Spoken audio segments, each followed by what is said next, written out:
A surveillance tower on Iran's southeastern coast is gone. U.S. Central Command confirmed the strike within the last day, and the target matters more than the explosion footage suggests. This is the 7th consecutive night of American strikes on Iran, and what just happened at a port called Chabahar may be the clearest single data point yet on how this war is actually being fought. Here's what is confirmed, what it means, and what remains genuinely uncertain. Before the details, a brief note on standing. This analysis draws on a background as a former combat fighter pilot, F-15E and F-16 with the Air Force's Air Demonstration Squadron, followed by years flying commercial aircraft. That background is offered only so you understand where the technical judgments in this video come from. Every fact that follows is sourced to an official statement, a named government spokesperson, or a verified news organization actively covering this conflict.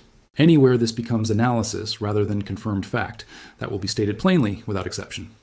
Central Command's statement, issued Thursday, said U.S. forces destroyed the Chabahar Shahid Kalantari port surveillance tower on Iran's Gulf of Oman coastline near the entrance to the Strait of Hormuz. CENTCOM described the tower as a facility the Islamic Revolutionary Guard Corps had used for decades to track and target commercial vessels transiting the strait. The statement said its destruction directly degrades the IRGC's ability to coordinate attacks on civilian crews, and separately stated the strike protects freedom of navigation for all vessels, except those attempting to violate the ongoing U.S. naval blockade of Iran. That single sentence contains the entire logic of the current American campaign. This is not a strike aimed at regime change, and it is not aimed at Iran's nuclear program. It is aimed at a specific piece of physical infrastructure that Iran has used for years to watch, identify, and threaten commercial shipping passing through one of the most important waterways on the planet. A surveillance tower is a targeting eye. Remove the eye, and the ability to aim missiles or send fast attack boats at a specific tanker becomes measurably harder. That is the stated military rationale on the record, and it is consistent with every other target CENTCOM has named across this 6 and now 7-night campaign: coastal radar, command centers, missile and drone storage, and now maritime surveillance infrastructure specifically. It's worth being precise about the geography here as well, since it clarifies why this specific location was chosen. Chabahar sits on Iran's Gulf of Oman coast, east of the strait itself rather than directly on it, which places it along the wider approach corridor tankers use before ever entering the narrow channel between Iran and Oman.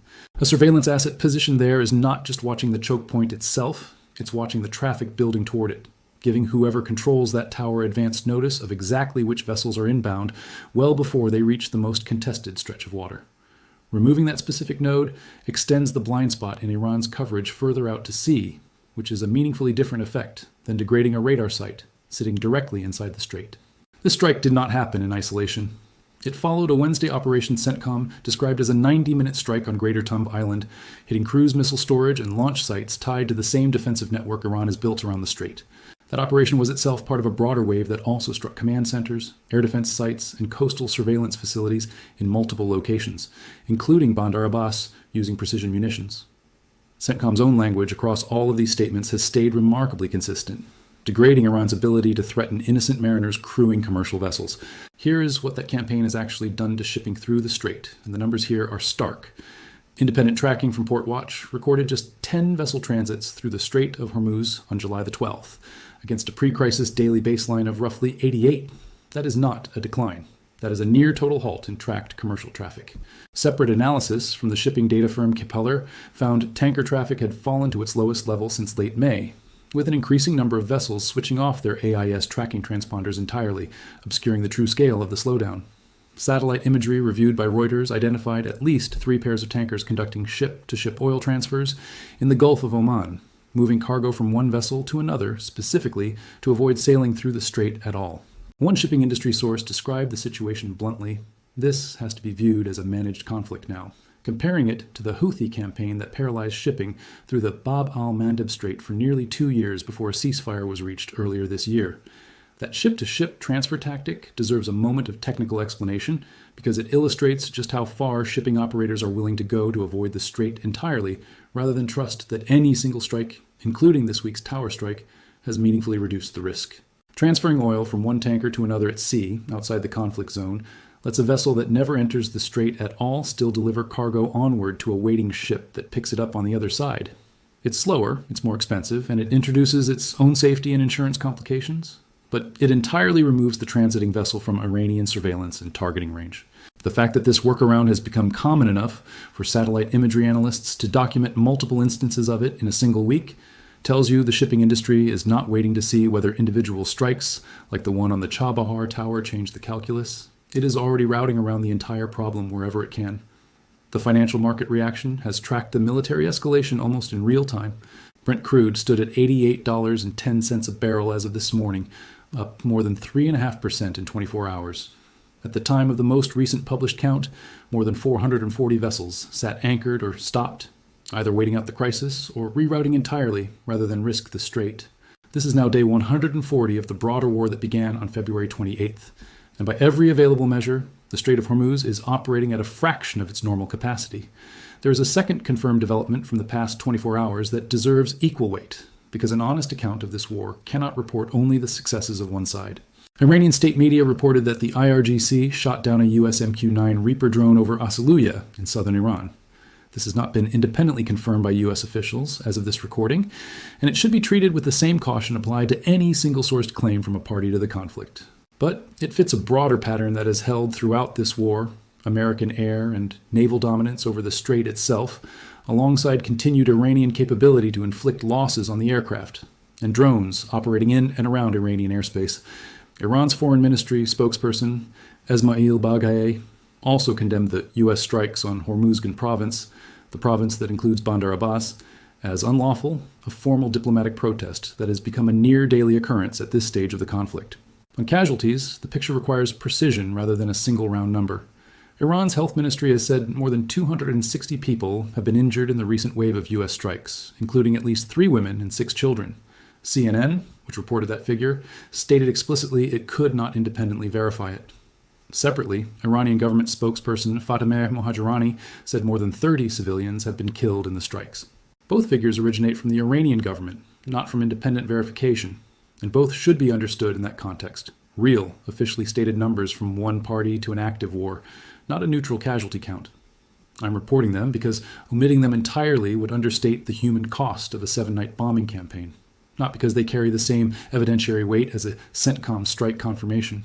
That distinction, stating a number while also stating exactly how much weight it can bear, is the standard applied to every figure in this breakdown, not just the ones that happen to be convenient. The diplomatic track, such as it exists, has not fully closed even as the military track intensifies.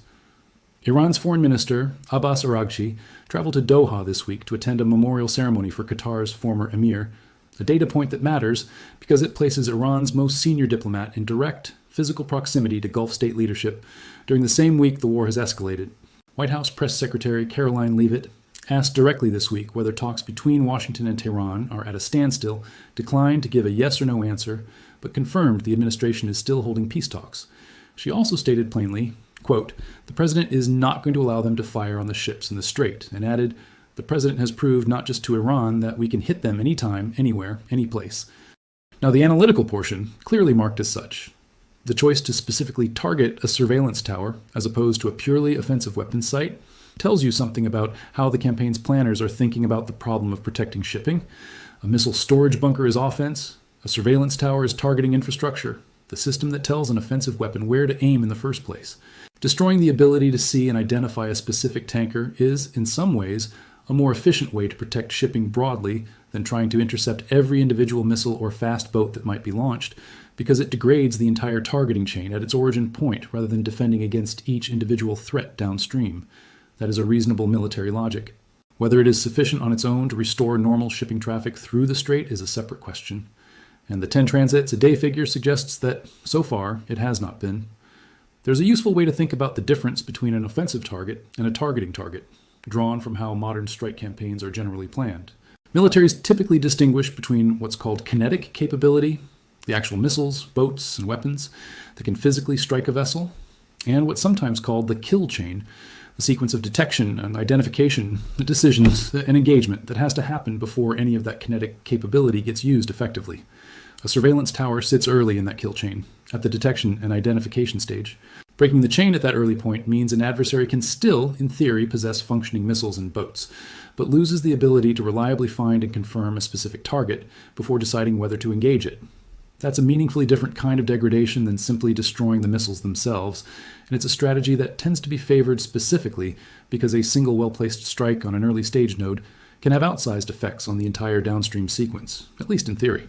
It's also worth being precise about what this strike does not do.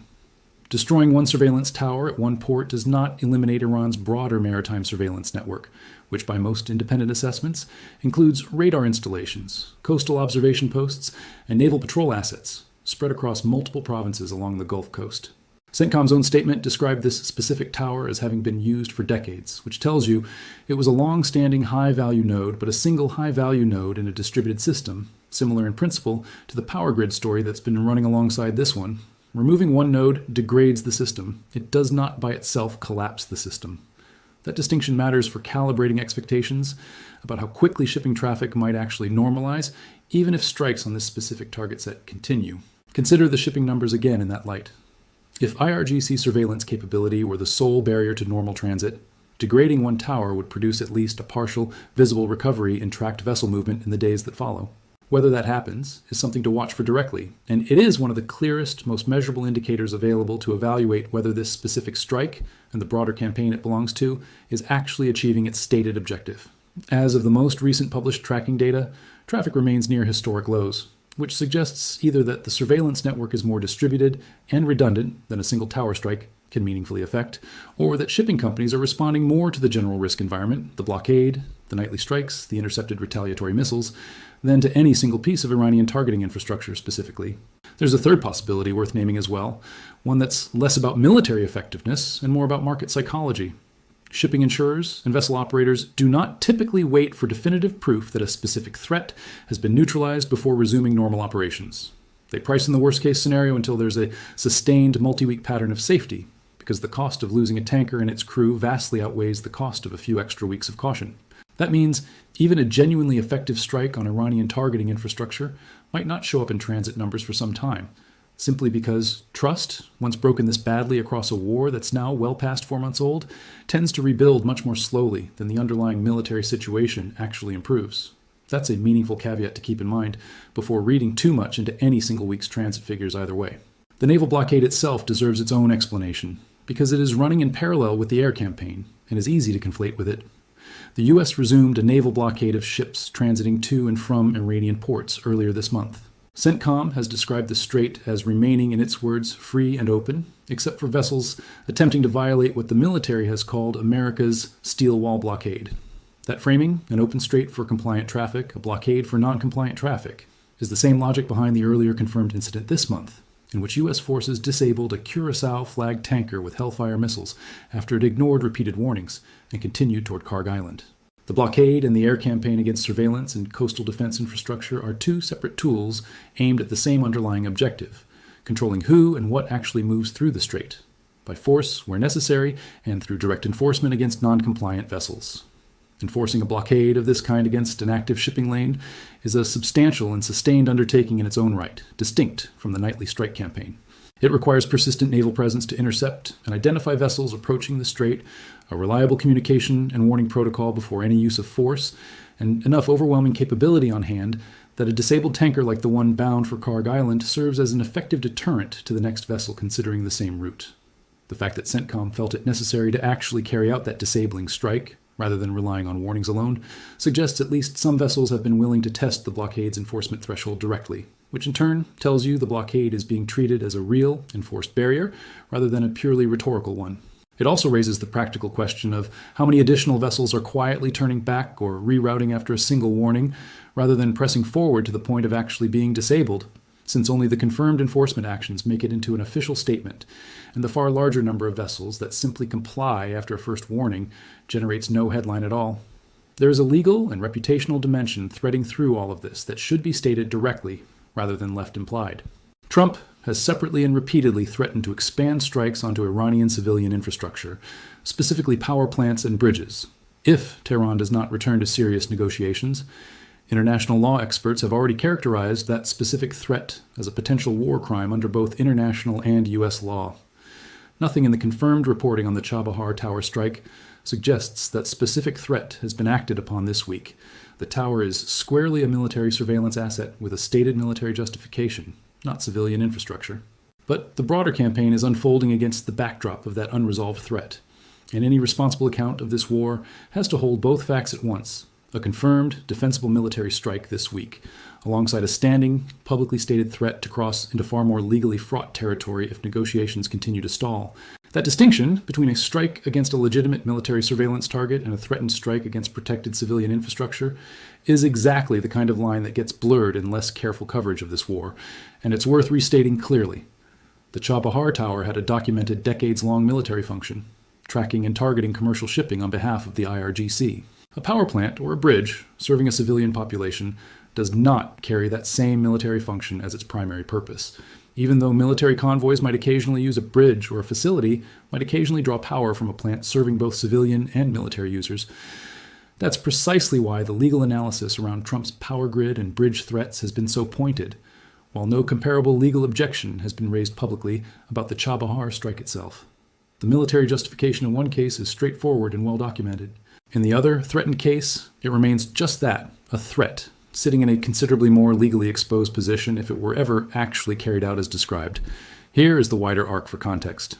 This war began on February 28th with joint U.S. and Israeli strikes that killed senior Iranian officials, including the assassination of Supreme Leader Ali Khamenei. Iran retaliated with missile and drone strikes against Israel and against American and allied bases across the region and moved quickly to restrict passage through the Strait of Hormuz. The IRGC issued explicit warnings forbidding passage, boarded and attacked merchant ships, and laid sea mines in the strait itself. A blockade of Iranian ports ran from April 13th to May 29th. A ceasefire held from April 7th, and by mid-June, both sides had signed a memorandum of understanding that partially reopened the strait. That arrangement lasted barely a month. Iran's July 7th strikes on commercial vessels ended it, and the current 7-night campaign is the direct continuation of that collapse.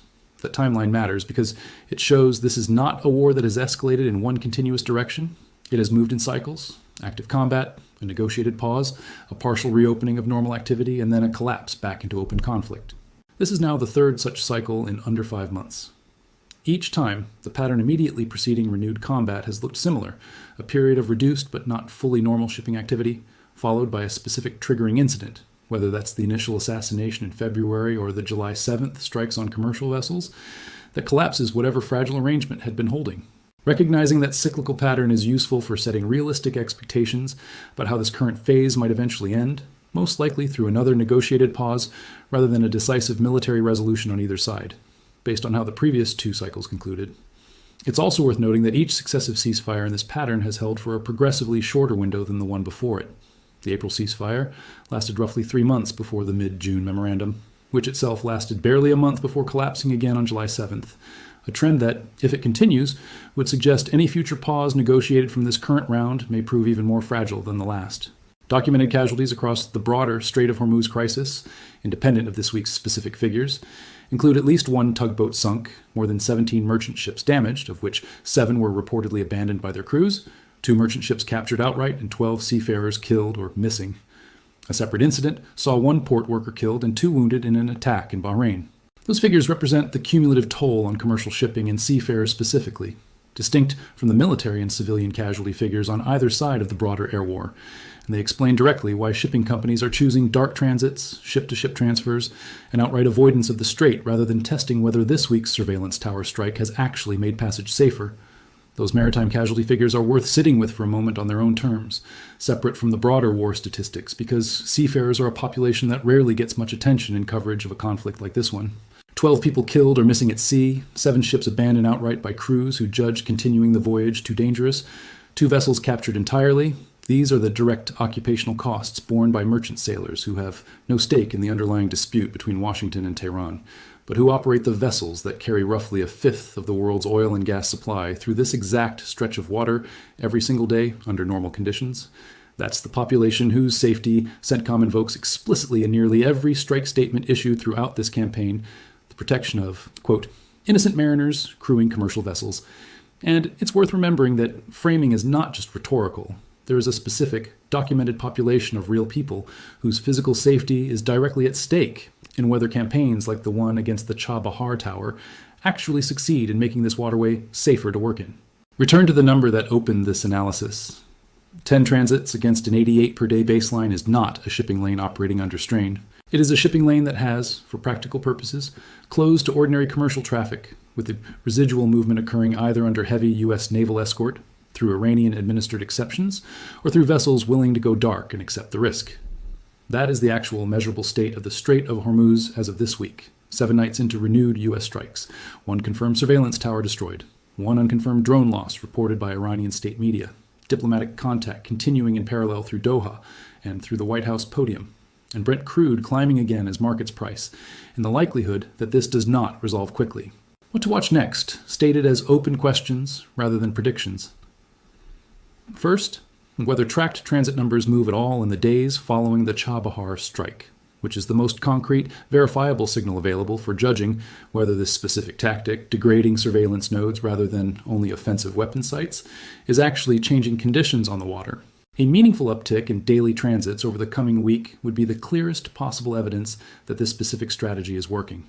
A continued flatline near the current 10 per day figure would suggest the opposite, that shipping operators view the underlying risk environment as unchanged, regardless of which specific Iranian asset has just been destroyed. Second, whether U.S. officials confirm or deny the reported MQ-9 loss over Asaluya, since Iranian state media claims of downed American aircraft have not always held up to independent scrutiny in past phases of this war, and a confirmed loss versus an unconfirmed claim carries very different weight for assessing how much air defense capability Iran retains at this stage of the conflict. Third, whether Trump's standing threat against power plants and bridges moves from rhetoric into an actual name target, the way the Chabahar Tower did this week, which would mark a substantive shift in the legal and moral character of the campaign, and would very likely draw the same kind of international legal scrutiny that similar threats drew earlier in this war. Fourth, whether Araghchi's presence in Doha this week produces any indirect signal on the diplomatic track, given that Qatar has functioned as a back channel between Washington and Tehran at multiple points earlier in this conflict, and given that the 2 previous ceasefires in this war both eventually emerged from exactly this kind of indirect, third-party mediated contact rather than direct talks. Each of those 4 questions has a concrete, checkable answer that will likely become available within days rather than weeks. And each one will do more to clarify where this war is actually headed than any single dramatic clip of an explosion currently circulating online. A note on sourcing, because trust in a breakdown like this has to be earned rather than assumed. Every figure and quote in this video traces to one of 7 identifiable sources: CENTCOM's own public statements on the Chabahar and Greater Tunb Island strikes, CNN's live reporting on casualty figures, and the Araghchi visit to Doha, CBS News' live coverage of Caroline Leavitt's White House briefing, the National's reporting on Kepler's tanker traffic analysis, and the Reuters satellite imagery findings, the Independent Port Watch and Straits.com live tracking data on transit counts and Brent pricing, the Wikipedia summary page compiling documented cumulative shipping casualties across this crisis with its own underlying citations, and Iranian government statements themselves, from spokesperson Fatemeh Mohajirani, Foreign Ministry spokesperson Esmail Baghaei, and Iranian state media's account of the Asaluya drone claim. Each of those sources is treated according to its own reliability. An official U.S. military statement is reported as confirmed fact. An Iranian government casualty figure is reported as an Iranian government claim. And my own reasoning about what a given strike does or does not accomplish is flagged explicitly as analysis. That distinction is the entire point of a breakdown like this one, and collapsing it for a cleaner narrative would defeat the purpose of doing this at all. It's worth being explicit about why that source-by-source discipline matters more in a story like this one than in almost any other kind of news coverage. A war between 2 governments, playing out through official statements, state media, and independently verifiable but incomplete tracking data, is exactly the kind of story where a casual viewer has no easy way to check any individual claim against the underlying source. That makes the responsibility to be precise about sourcing heavier, not lighter, than it would be for a less contested topic. A single unverified claim, presented with the same confidence as a CENTCOM statement, doesn't just risk being wrong, it actively degrades your ability to tell the difference the next time a genuinely dramatic, genuinely confirmed development actually happens. Holding that line consistently, even when a looser version of the same story would be more attention-grabbing, is the only way a channel covering a war this fast-moving and this contested can remain worth returning to over time. 3 things before this concludes. Subscribe and enable notifications, because the Strait of Hormuz situation is changing on a near-daily basis right now, and the next confirmed development, whether that is a change in transit numbers, a confirmed drone loss, or a shift in the diplomatic track through Doha, will be covered as soon as it can be verified against multiple sources, rather than the moment a single unconfirmed claim starts circulating. Like this video, if a strict source-by-source breakdown one that separates a CENTCOM confirmation from an Iranian government claim from independent analysis, is useful to you because that distinction is exactly what tends to get lost in faster, less careful coverage of this war. And it's the specific reason this breakdown ran long, rather than compressing 4 days of developments into a shorter, punchier summary.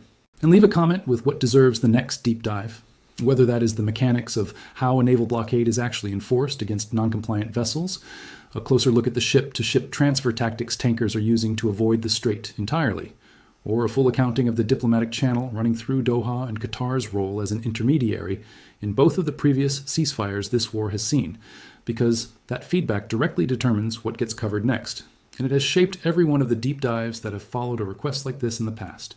This concludes today's breakdown. The situation in the Strait of Hormuz remains fluid. Every figure cited here reflects the most current, verifiable information available at the time of recording, and every claim that could not be independently verified has been labeled as such, rather than presented as settled fact. That is the standard this coverage will continue to hold to as this story develops, regardless of how the next headline is written elsewhere.